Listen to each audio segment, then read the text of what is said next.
The way was now clear for the next push, 1,000 miles west towards the Mariana Islands. If captured, the islands would put the Japanese mainland within range of US heavy bombers.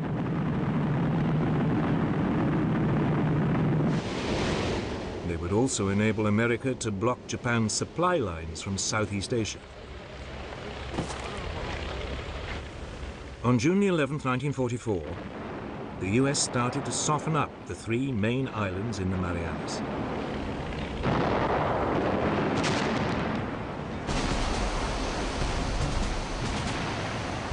Four days later, Marines stormed the beaches of the northerly island of Saipan.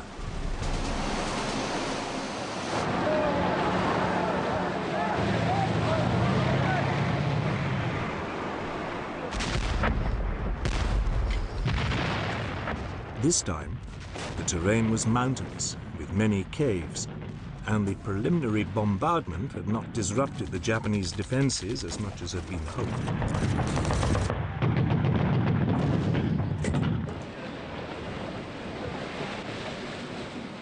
Nevertheless, by the end of the day, the American bridgehead was secure.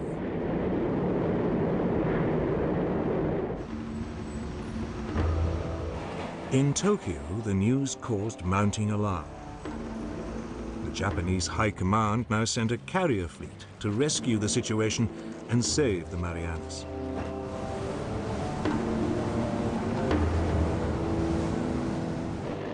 But the task force was spotted by US submarines. The Americans sent their main carrier force to intercept the Japanese.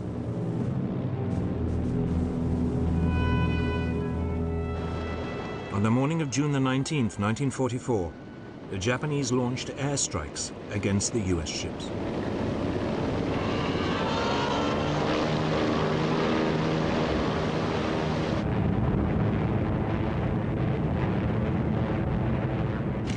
But US radar saw them coming.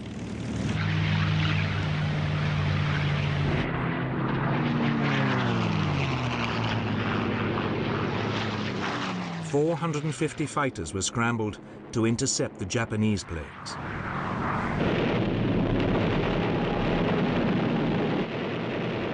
It turned into the largest aircraft carrier battle ever fought.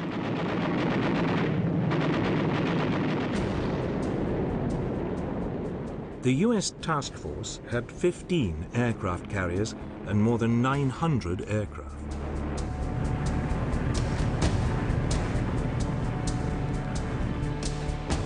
Ranged against it, the Japanese had 9 carriers and nearly 500 aircraft. But Japan had lost many of its experienced air crews during the Solomon and Marshall Islands campaigns. Its novice pilots faced battle-hardened US flyers.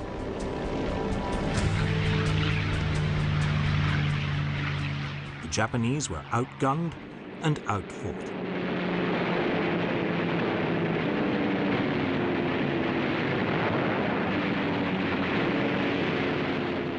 It would go down in history as the Great Marianas Turkey Shoot.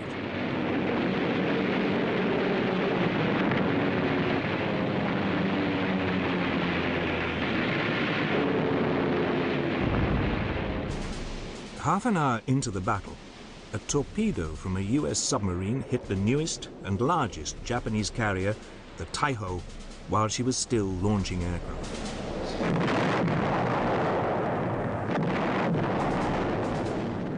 The Battle of the Philippine Sea had claimed its first major victim.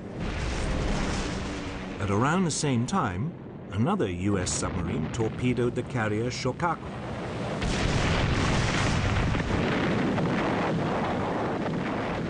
She was completely destroyed. Nevertheless, the Japanese commander decided to continue with the operation, hoping to stop further US landings in the Marianas.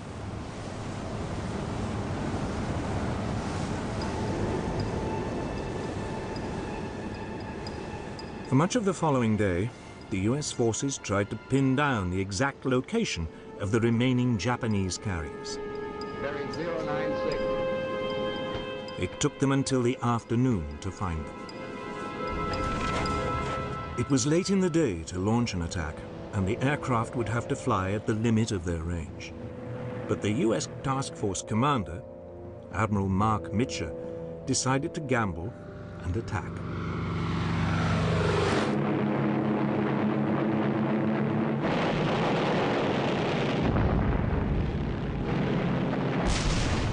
A third Japanese carrier, the Hayo, was hit and sunk.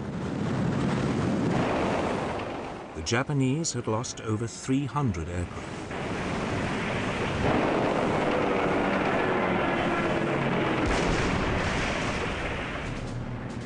But as the US planes now returned, dangerously short of fuel, they ran into a problem. In the gathering darkness, they couldn't find their own carriers. Many ran out of fuel and had to ditch in the sea.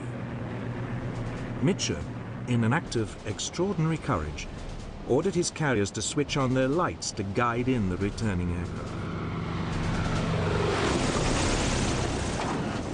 Fortunately for the Americans, there were no Japanese submarines to see them. Nevertheless, over 80 US planes were lost, either through having to ditch in the sea or through crashing while they landed.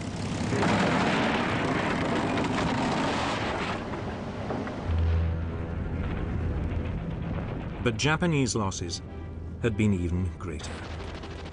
3 carriers and most of the aircraft needed to equip its remaining carrier fleet were gone. From now on, the United States Navy would dominate the Pacific, striking when and where it wanted.